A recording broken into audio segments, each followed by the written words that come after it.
Welcome to Wabash Center webinar, Attuned Listening for Imagination. I am Nancy Lynne Westfield, Director of the Wabash Center, and our broadcast is being supported by Carly Hollinsby, who's our producer for our webinars, as well as Paul Myrie, who's our sound engineer. Friends, out of an abundance of caution, we have disconnected our chat and our Q&A function on Zoom, but our format has not changed. Near the end of our show, we will be posing your questions to our guests. So Paul Myrie will still be coming in with your questions. To get your questions to our guests, please email Paul Myrie at myreep@wabash.edu. That's MYHREP @wabash.edu. And one more time, MYHREP @wabash.edu. COVID time has left many of us speechless and wordless. We are teaching in crisis and needing a word. Typical scholarly critique and scholarly language and scholarly thought leaves me feeling thin and meager and lacking. We need metaphors and similes and images. And from my perspective, we need poets and poetry and creative ways to see and to know and to be in this pandemic. What does it mean to attune listening for imagination? I suspect the poets can give us a clue. My guests today are scholars and poets, each well-versed in attuned listening, each well-versed in metaphors, similes, and creative meaning-making.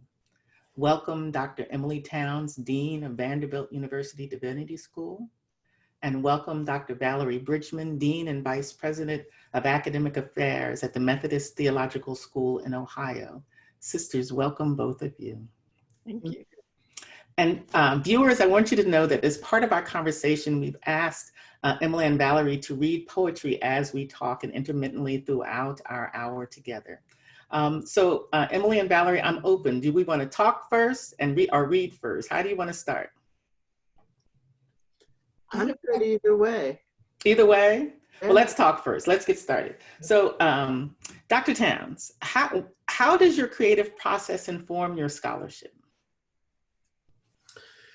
When I graduated with my PhD in 1989,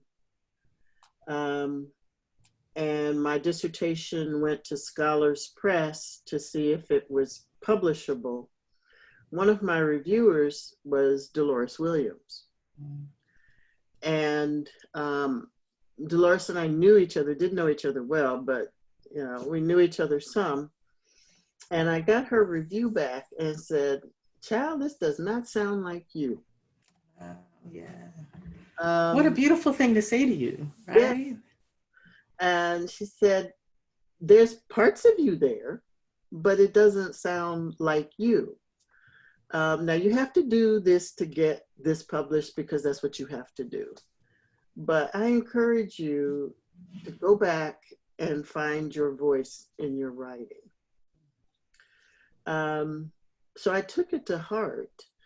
And for me, that translated into, I don't want my writing or my scholarship to be dry, dull, boring, unimaginative, and impossible to understand. Inaccessible, right? Inaccessible. Yeah, they're just not interested in that. Enough people have perfected that. What I wanted to do was create conversations with my work so that people could talk to me even though I might not be there if they're reading me. So what I did was turn to a format I developed for my sermons, which were much more engaging than a dissertation. And I had been pastoring the whole time I was writing my dissertation. So I was switching back and forth from genres anyway, and thought this is a lot more freeing. What I learned later is what I was doing was writing my sermons in free verse poetry. I didn't get that literature class, so I didn't know what I was up to. But what I found and what I continue to find happens is if I get stuck and I shift to that format, it helps unstick me. It also reminds me of my vow to be accessible. And I'm still a little surprised when folks tell me, well, that poem you wrote in, and I'm like, no, that wasn't, and I finally learned to just say thank you. What are they pointing to by that poem? They were talking about whole chapters or something like that? No, there would be snippets in my writing where it would flip into free verse, and I wouldn't change it for print. I would just leave it that way. And work with the publisher to have it look something like it looked on the page or should. It's a little harder to do with religious presses. A lot easier to do with popular presses who are used to doing all sorts of things with typesetting. That's right. That's right. Dr. Bridgeman, come on in. The same question to you. How does your creative voice influence your scholarship? I probably should start by saying poetry saved my life. I was clinically depressed right after I finished my MDiv. And the only way I could resource an inner strength was to write poetry. And I started writing. I had always been, so when I was in high school, my goal was to become a Pulitzer Prize winning writer. So I wrote that in a journal, and of course I didn't pursue that, but right after I finished my MDiv in 1990, I was overwhelmed with depression and grief, and it wasn't episodal, it was what happened, and I started journaling, and it came out in poetry, and then I started practicing forms of poetry, and then when I went to start my PhD at Baylor, Samia did a session on personal criticism, and Michael Parsons asked me to respond in poetry to the scholarly pieces, and that literally was the first thing I published scholarly was poetry. What a great format to have in some of these very dry platforms where we do scholarly work. Right. So I haven't done a good job of incorporating it in my own writing, but I do write poetry literally to stay sane and to keep me when I get stuck, when I'm trying to figure out what I want to say, then sometimes I freestyle. I'll set a timer for 2 minutes and just free write, to offload whatever my brain didn't want to say to itself as fast as I can. And sometimes it turns out what's left is a poem to edit. Do you have something for us right now? So I actually wanted to start with a poem that I wrote some time back, partly because I have had a lot of conversation with scholars about just how non-productive they feel and what that means to them around their value, like how we see ourselves as human doings as opposed to human beings. And so it's hard to value ourselves in the middle of a crisis. I keep saying to people, a friend of mine said to me, the body has 3 responses: fight, flight, or play dead. And our bodies right now are playing dead on us. And so thinking isn't a high category for our bodies right now. It's called An Amazing Life. Compliments make me stammer. I feel the fraud, the not enough in them. The way people smile and say thank you often makes me want to say, you're wrong, you don't know me, but I am me, enough. The answer to a million prayers, the song my grandmother sang into the world.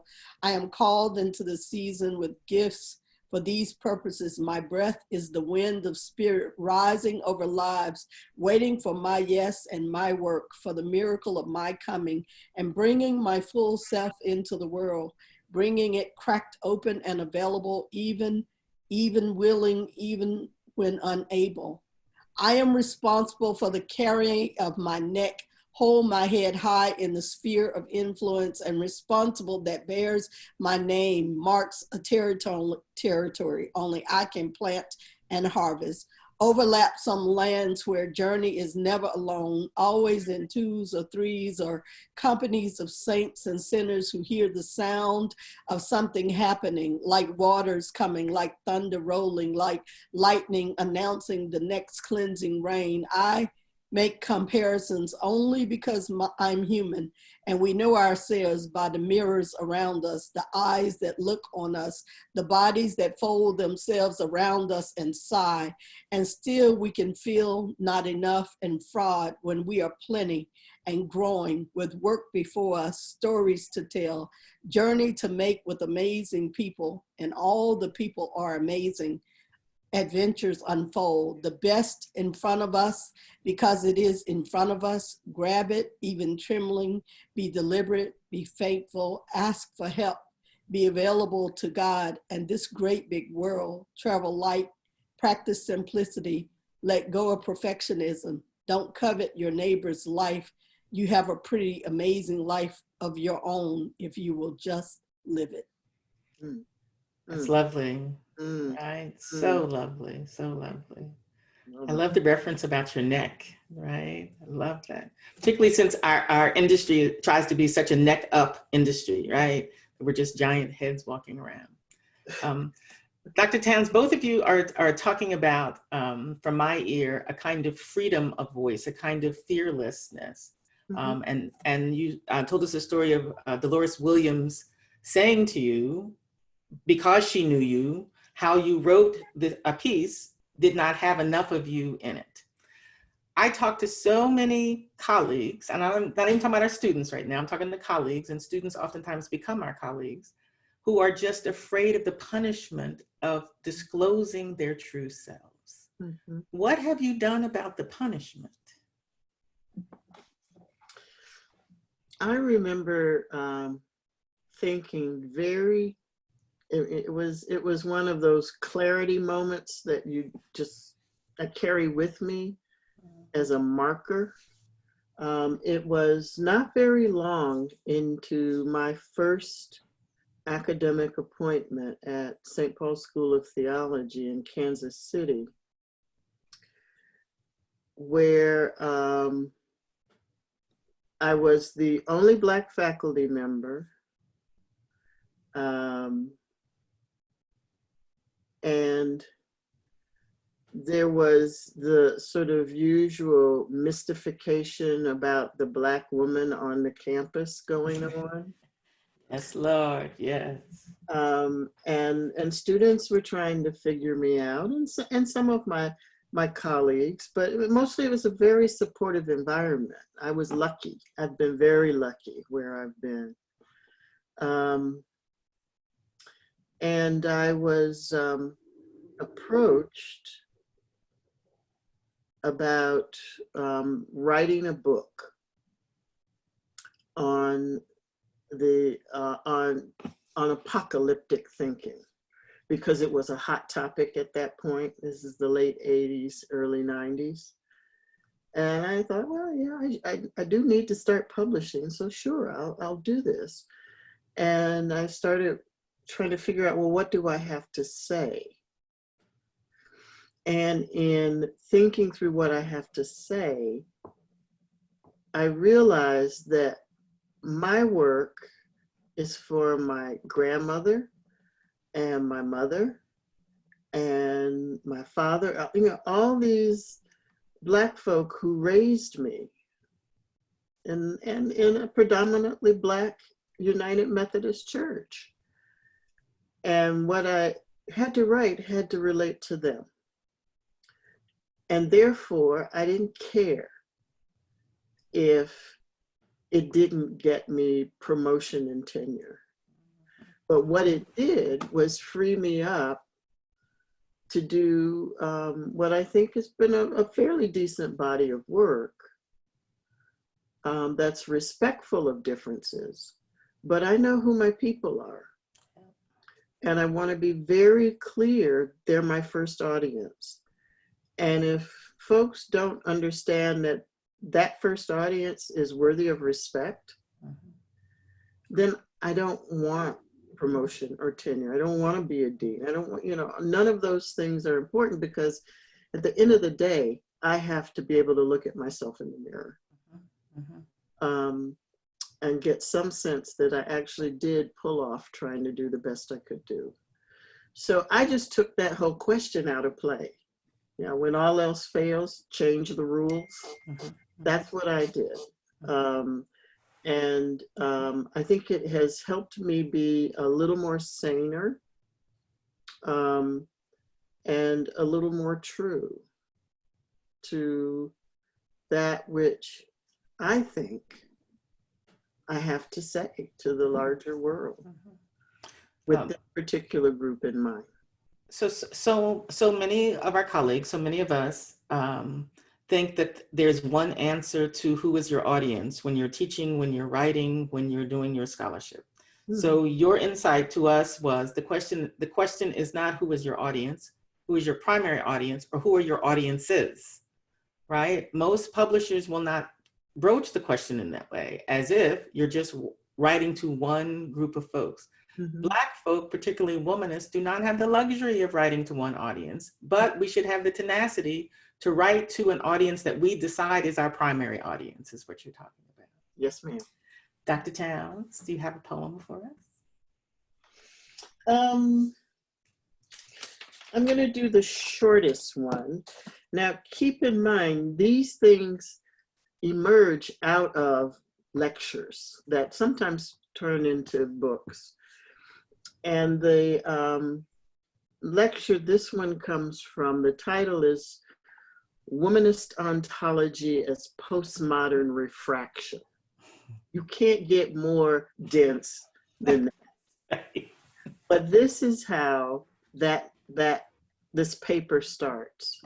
Let me also say, even about your title, if I can just break in here, you like words, and you like the sounds of words. Absolutely. So even that dense title, those sounds together are beautiful to me, that I can hear the music and the words, the dense words that you chose. So I'm sorry to interrupt, go right ahead. No, that's okay. I do love words. I mean, I'm a child of Black preaching. People can say almost nothing, and if they can say it well, you think you heard something. That's right. True. That's right. Well, and there's something about, it's not a word you get to use very often, the automatopoeia, right? There's something about the sounds, right? Capturing the sounds of the feelings. And you use words as much for sounds as you do for feelings. I do. So this is how that titled lecture begins. To be called beloved is to be called by God, to be called by the shining moments, be called deep within deep. To be called beloved is more than 1 plus infinity, more than the million breaths of loving, than the sounds of tomorrow's horizon. To be called beloved is the marvelous yes to God's what if, the radical shifting of growth, the mundane agency of active faith. To be called beloved is to ask the question, what would it mean? What would it look like if we actually believed that we are washed in God's grace? To be called beloved is to answer the question, we are not dipped, we are not sprinkled, we are not immersed, we are washed in the grace of God. To be called beloved is to listen to the words of baby Suggs Holy, who offered up to them and to us her great big heart. Here in this place we flesh. I feel like I should say amen. Amen. Dean Bridgeman. Yes. So you started out talking that your poetry has come out of your sense of sanity, or your sense of sanity escaping or being more fluid than you needed to be. Was there a moment, or have there been moments when you trusted poetry and that you were a poet, or is that still not the way you Oh frame? no, I'm definitely a poet, and I know that about myself. When I was in Austin back in the 1990s, Sharon Bridgeford said to me, "You can make a living as an artist if you will commit yourself to the art." I just felt called to the ministry in a different way, and I believed her. I performed with a group. I performed with her, and I wrote a lot. So my writing as a poet has slowed, but I know myself as a poet. Yeah. So sometimes I will say this about my academic life. I have not gotten as much published as I want to get published. And one of my goals coming into 2020 was to publish several of these pieces that have just languished on my desktop. And then of course, COVID-19 is going to be my answer to everything right now, but I'm still committed to it. And so I feel like a late bloomer with regard to publishing my academic work, but my academic work has been blessed by my being a poet. Do you have It shows up in my lectures. It shows up in the way I preach. Yeah. But, and again, similar to Dean Towns, when I've heard you give presentations, the words that you choose to use are just as carefully selected as the thoughts and entire concepts and theories that you are talking about. Yeah. To me, that is the skill, the gesture of a poet, as well as the skill of a free woman, a liberated voice to say, I am choosing my words specifically. And so many of your words, you know this about yourself, have double entendres. Yes. So you're talking with great dexterity to multiple audiences at the same time, playing with meanings in multiple audiences. So yeah, that's I'm working on a commentary. I literally am finishing this commentary, thank God, on Job, which happens to be an odd time to be working on a commentary on Job for Liturgical Press. And it is so profoundly poetic, right? The book of Job's. So I don't know how you can think about a commentary that does not engage at the feeling level, which poetry is trying to get you to, at the depth of human existence and the existential drama of human existence, which I think Job pushes. And so I'm actually having fun with this commentary because of that. Well, in this suffering, right? So suffering is not new to the planet. It is not new in the age of COVID.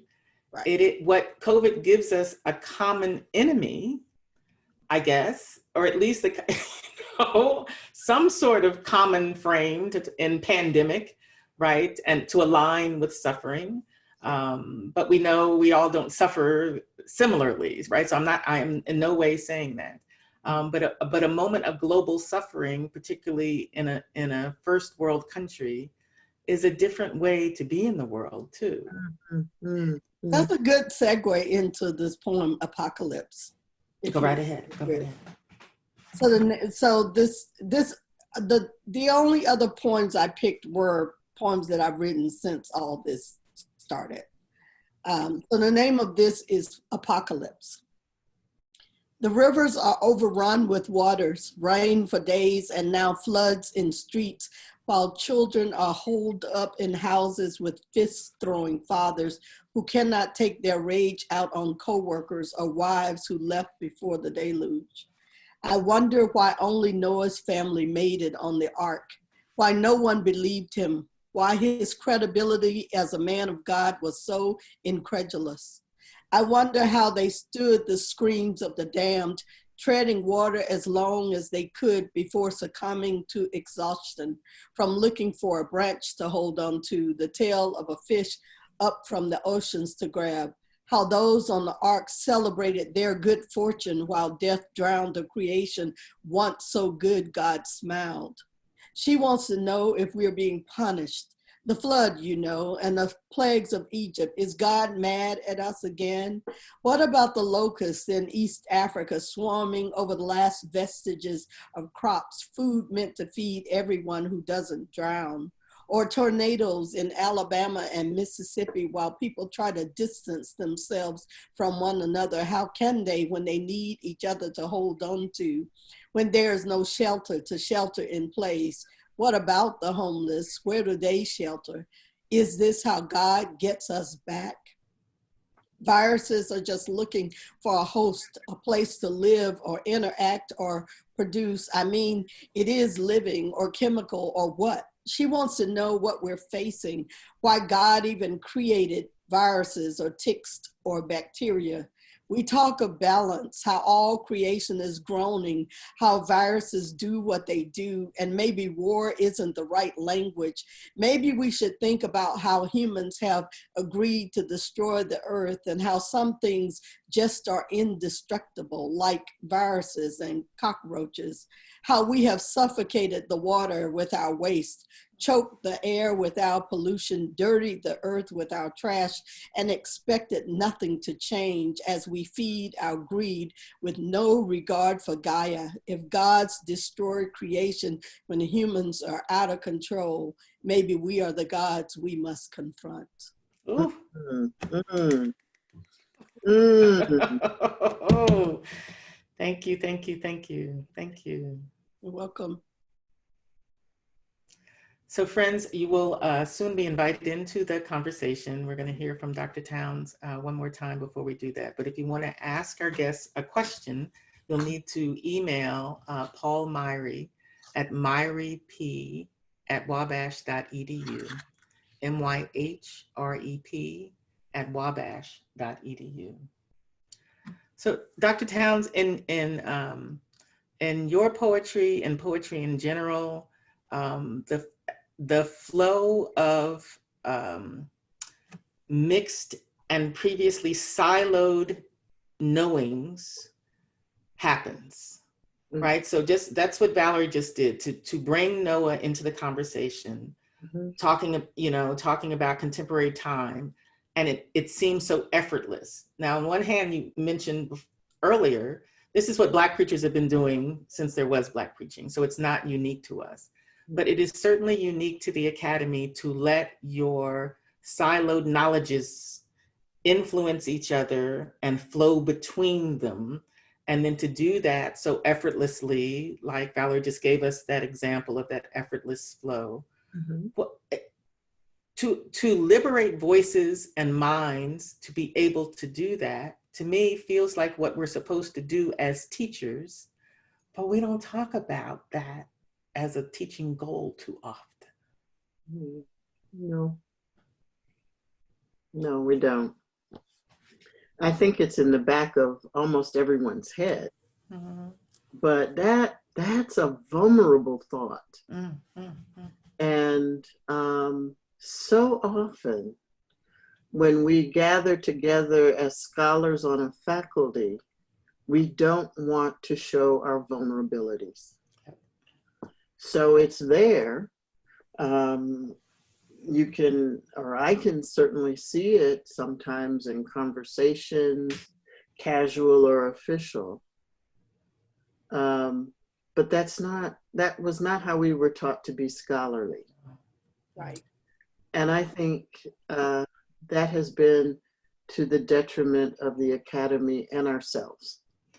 And if you show that you have that dexterity, you might not be a legitimate scholar. You will be judged for lacking. Very much so. And it takes force of will to decide that this is what will actually give my work life. And it will give students and other colleagues new possibilities for how to look at the world and be together. dare I say, be more faithful, which is one of, I'm sure people get around here get tired of me talking about, but is it faithful? But it's true. This is what should be our driving mission as teachers. Is what we are doing faithful? Faithful to not only the guild, but faithful to bringing forth life and nurturing it. And that's a hard one, I think, because you don't see that on the checkoff list in tenure and promotion. But it's interesting when I hear colleagues, when someone is up for tenure and promotion or whatever, there is that intangible that almost always comes up in the conversation.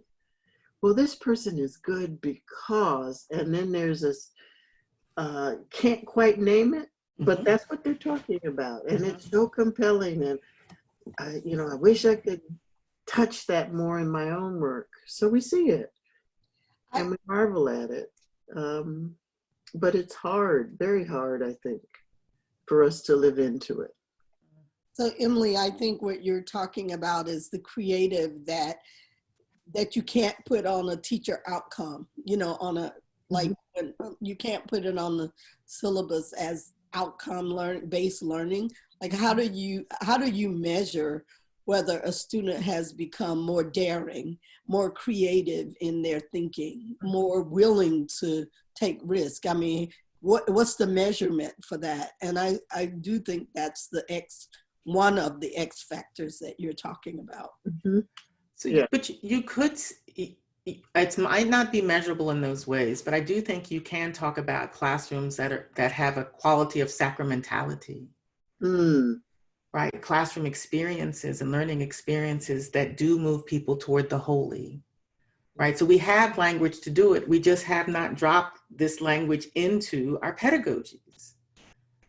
So when we don't have the language to say what that intangible is that a colleague has, I think it's about holiness, right? That they have unearthed holiness for us in a way that we can feel. We might not be able to think it, but we can feel it. We have words for our feelings. At least we tell children we do. Use your words. Right? So don't throw that. Use your words. Right? But we distance ourselves from that. So that's I would just offer it as it is about sacramentality. And they're disclosing for us the holy in ways that are ordinary. And that's why we think they're tangible, but we can't not necessarily theorize about it, because there's no reason to. Well, that's food for thought.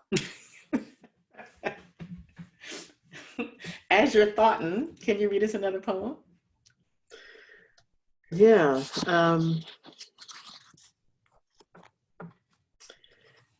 I can still hear them now, the older Black women of my grandmother's generation. Miss Waddell, Miss Rosie, Miss Montez, Miss Hemphill, Cousin Willie Mae. As they visited with each other, it was never called gossip. In their kitchens, front yards, beauty shops, porches, stoops were a city thing in Southern Pines, North Carolina.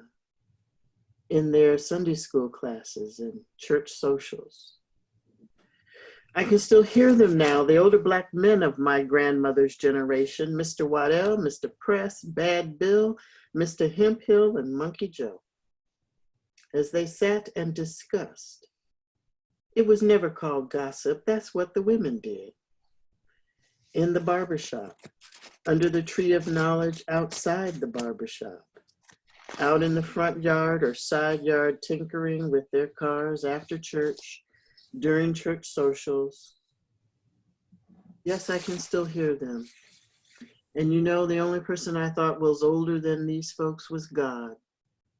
And because they were old, I was taught they had wisdom or should have. And they knew things that I thought I could never know because I couldn't believe that I'd ever be as old as they were. Because they were special. They had something that sustained them in a tightly drawn, colored line southern and west southern pines, divided by US Route 1 and money and power and privilege. For the white folks they worked for in their kitchens, yards, driving their cars, buying their groceries, tending to their dogs and horses, and carrying their golf clubs. They were a white starch shirt, best hat wearing crew on Sunday morning. And I simply loved being in their presence, sitting quietly and saying nothing so they would forget that I was there. Or did they? And do grown folks talk about life and living and losing and loving? They did not live a life tinted by rose-colored glasses. Instead, they turned to the joy they found in the Lord and the strength they found at the altar to put their children through college, if that's where they wanted to go. And love all the children in that small community, because that's what grown folks are supposed to do. And in the love, they taught us more than our ABCs and plus ones and times tables. They taught us what it meant to be wise by their actions and not just their words. They even told us what to watch out for, to tell if they were saying was true or not. Evil is as evil does. Stay out of corners. Keep your legs together. A hawk always circles his prey. And if one of them exhibited the negative side of the wisdom they shared, we knew it. And even failure or humanness became an occasion to learn what it meant to love the Lord with all your heart, mind, soul, and body. Yes, I can still hear them. Lord Jesus. Say amen, somebody. Have mercy. Sucking of teeth. Low whistle. And I see them. Proud Black people who knew when to bend and not break, going to their jobs, making a way out of no way, succeeding, failing, being human all the time. But the wisdom and giving of it never left, because they believed with every ounce of their being that they had to pass good things on to the next generation.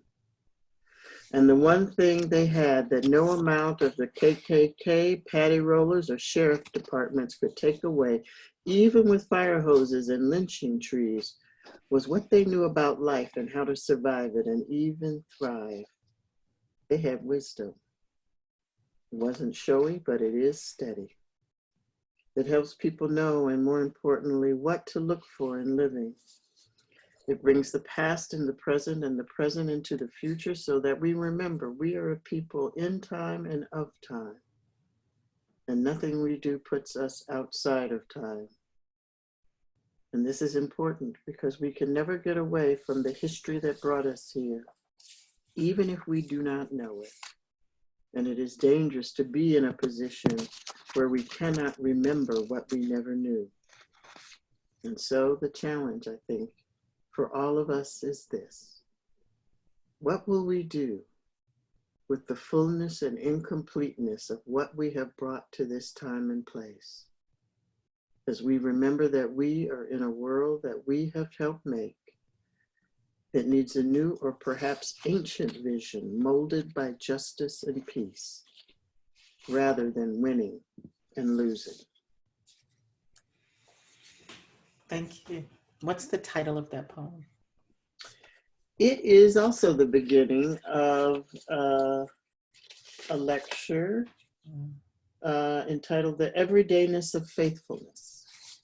Lovely, lovely. Dr. Myrie, I'm going to go to you. Do we have any questions from our watchers? As usual, we have no shortage of questions. The first question is maybe a relatively easy one to answer. Where can we access the poems that were read? Yeah, so neither of the poems that I read today are published, and I actually have been pressed to do another book. This is the 25th anniversary of the book that I won for the Austin Book Award. And so a friend of mine has been trying to press me to put these in a book. So maybe that'll happen this summer. COVID-19. So, and all right. And Well, and let me just say, for Dean Towns, her poetic prose are sprinkled throughout all of her scholarship. So if you pick up a Towns book, you've picked up Towns poetry. Or an article. Or an article. Yeah. That's how she moves. That's how she does. all right, here's a thank you for that. Many people have been quite thankful for this session today, this webinar, saying the conversation is a grace. They're thankful for it. They're appreciative for this in this moment. One person wrote that she had been struggling with the metaphors that are shaping the response to the pandemic, the militaristic war, enemy, battle type of imagery. Are there other metaphors arising in your preaching and teaching that are helping to suggest more fruitful ways of thinking about our work, our contributions in this time?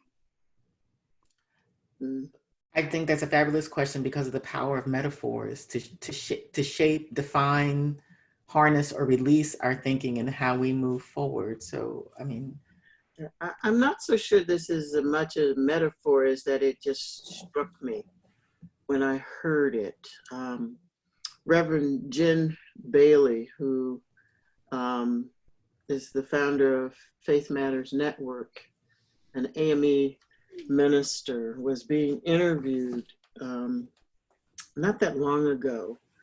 And it was sort of at the beginning of the pandemic as it was revving up. And one line that stuck with me was, she said, "We are fighting a disease that takes our breath away." And I thought, my goodness, actually I said, my God, how important is breath? Biblically, theologically, morally. There's a lot there that for me is much more generative than trying to go all militaristic. But I haven't figured out what to do with it. But that for me is where I'm finding I go back to as I try to understand, you know, how do I help a school get through this? Where all of us, it's not just one segment of the school, but all of us are struggling. And perhaps going back to biblical witness might not be a bad idea. Yeah, one of the things that I was doing in that last poem is I alluded to the Second Corinthians phrase, all creation is groaning for redemption. And it's really a metaphor about birth. And so there are ways of which birth is one of the most precarious times in life, right? It's literally at the gate of life and death. It could go either way. And so I've been using as a metaphor, we are in the birth pangs of a new creation. We will either come out on this, come out of this well or not. I have absolutely resisted war language from day one, because every war this country has had on something, the war on drugs, the war on poverty, has not gone well. And so that language, Vietnam War, the shock and awe war. None of it, that has not gone well. And so it does better to resist, I think, that kind of language. But I do think that we are at the birthing of a new creation. We will either learn from this or we won't. And what we come out of it might be the most beautiful, glorious thing at all, or the most monstrous thing. And only we get to decide that. Thank you. With the help of God. I am a Christian, so I will say with the help of God. But keep going, Paul. a number of questions revolve around this capacity that artists have and others would suggest that they don't have. So what recommendations might you offer to cultivate a poetic voice or imagination in scholarship, and I would add in teaching or helping student learning, particularly if you don't see yourself as particularly creative?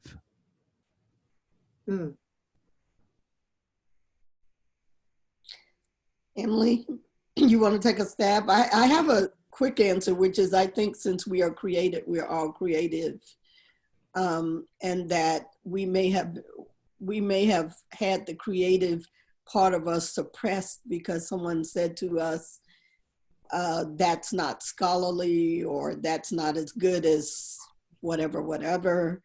And I just think, I think you have to be brave to be creative. I once heard Kwak Puilan say, everybody can get good at something if they're willing to be an amateur.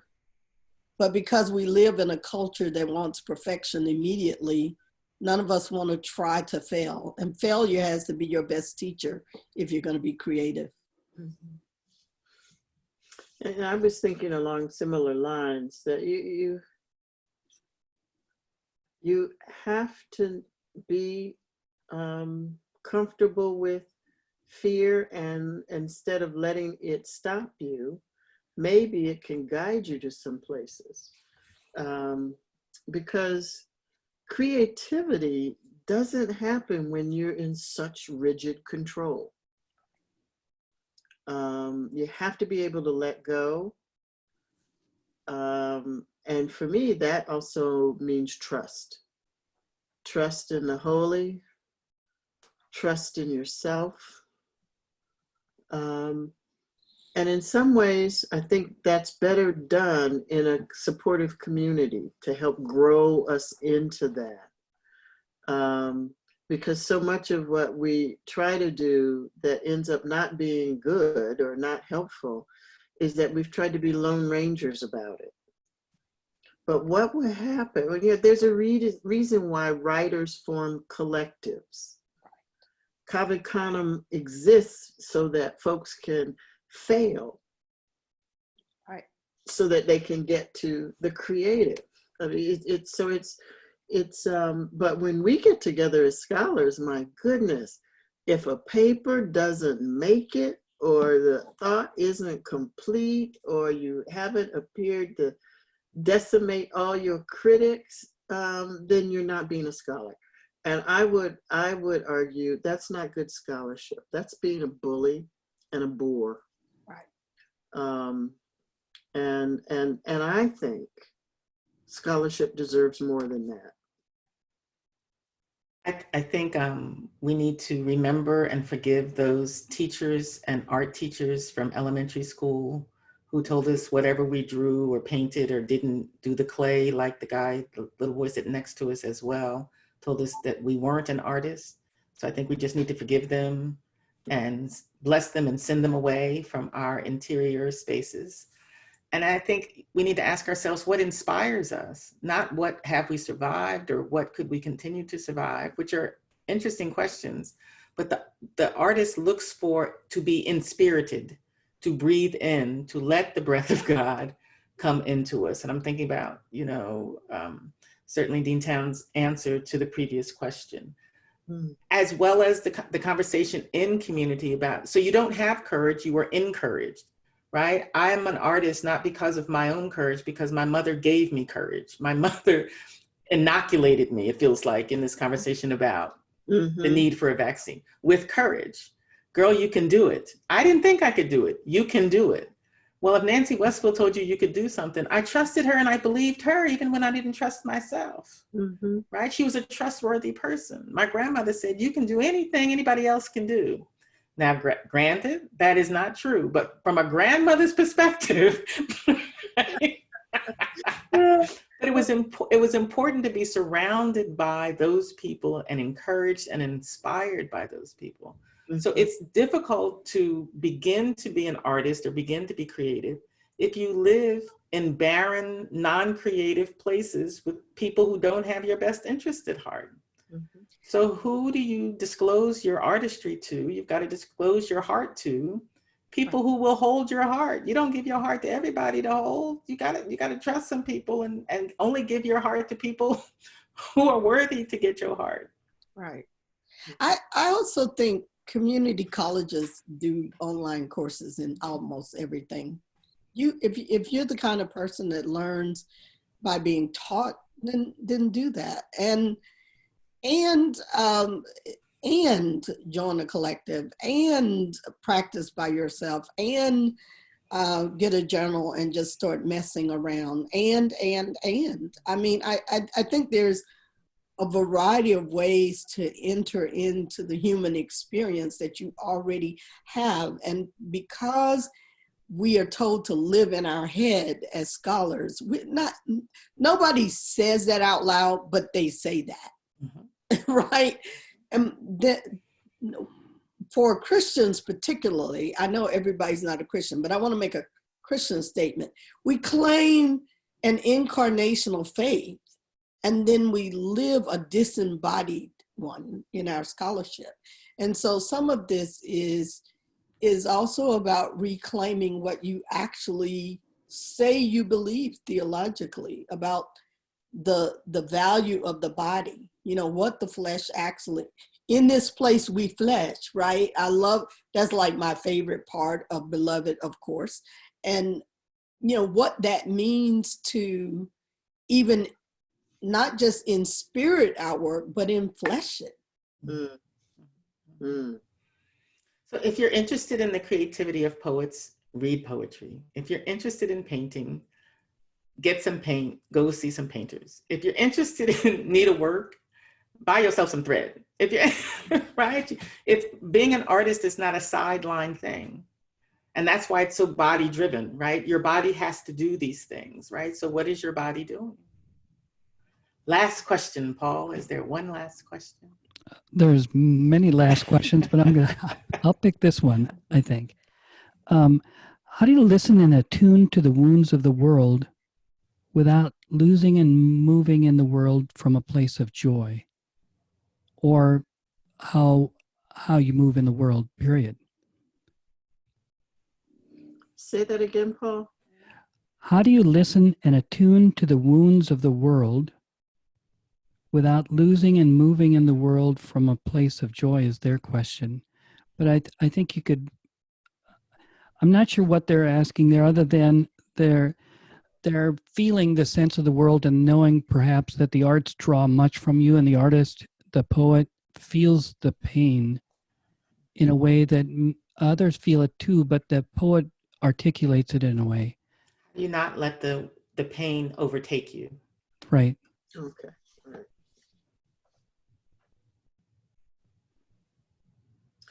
One of the things that I said 4 years ago was that I refuse to let this election take my joy.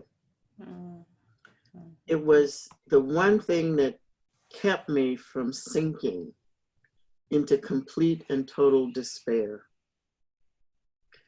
Because there is, in the midst of it, my sister's an artist. She's one of my favorite artists, as a matter of fact.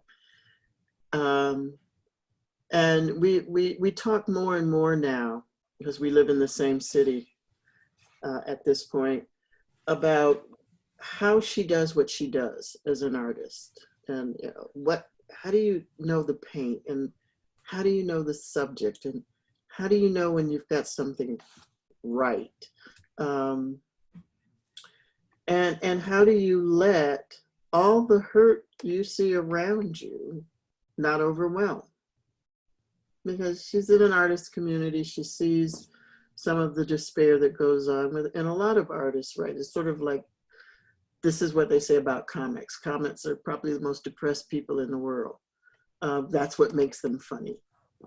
You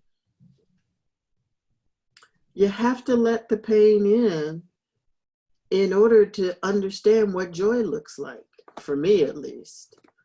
And it becomes a gauge that I try to use to pull myself out of despair. out of thinking there's nothing I can do, just one person. And then, of course, for those of us who are Christian, last Sunday was a monument to what one person can do. So you have to sort of, for me at least, I have to, let me own it, I have to remember that I don't want to have faith light. I want a faith that can help me walk through the tough stuff. And one of the things that helps me get through that is a sense of unabandoned joy of looking out my window into the backyard that's pretty much a jungle back there. But it's gorgeous, it's green. Life is happening, the birds are singing, all sorts of things. Those are moments of joy that go, I can do this, I can still do this. One of my favorite quotes is from Alice Walker. It's this: hard times require furious dancing. And so one of the ways that when I was in Brazil, actually with Dr. Towns and some others, Mama Jean said to me when I did a reading, a Candomblé reading, she said, you carry the world in your body, you have to dance more, you have to move more. And that was in 2012. And ever since then, I make dancing is almost ritualistic for me, dancing and walking. So my way of finding joy is connected to creation. I dance, usually to the rhythm of the earth. Yes, I like music, but I dance and I do a lot of walking in nature. I love the world. I love the earth. I love putting my hand in dirt. That's why I have so many plants in my house. Somebody is actually sending me some seeds right now so I can grow some groceries. And so that's kind of my way of managing my own empathic way of holding the world in my heart, is to dance it out and to and ritually, because I also have an altar, to hand it back over to Creator, because I can't do nothing about it either. I used to quote with regard to my children when they would disappear, the one that keeps Israel neither slumbers nor sleep. Since God's gonna be up all night, ain't no need of me being up all night. I know that's right. I know that's right. Do either or both of you have a poem as we find closure in our conversation? I do, and I want to read this one because it's about death and it actually just responds to what they just asked. It's called A Conversation with Death, and I wrote this recently, very recently. The bench near the pond beckons and I sit, stare onto water, watch the ducks, listen to the creek stream into the pond and beyond. Death on my mind. Come close, I say, and death comes. No stench like I expect, just the smell of musty life, an old coat in the back of a dank closet. I'm not afraid of you, I say. Death nods in a way only an ethereal being can, clasps his bony hands together, leans in close as breath, near as heartbeat.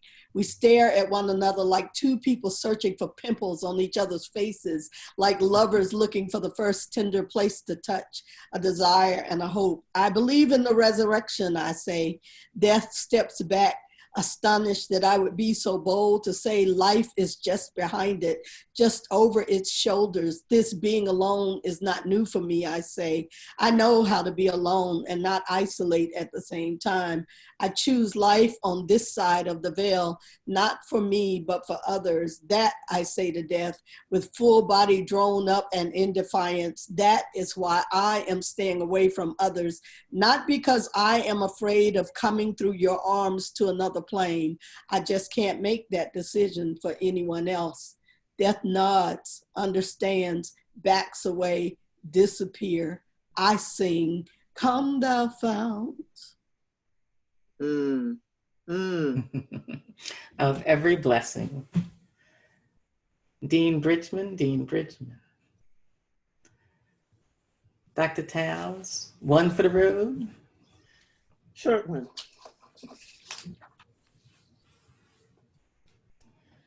Ultimately, I believe that somewhere deep inside of us, we know that perhaps the simplest, yet the most difficult answer to the challenge, what will we do with the fullness and incompleteness of what we have brought to this time and place, is live your life and faith with deep love and respect for others and yourself.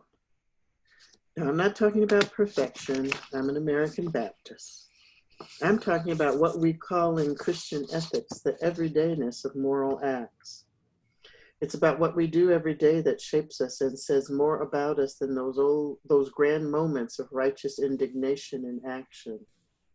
The everydayness of listening closely when folks talk or don't talk to hear what they are saying.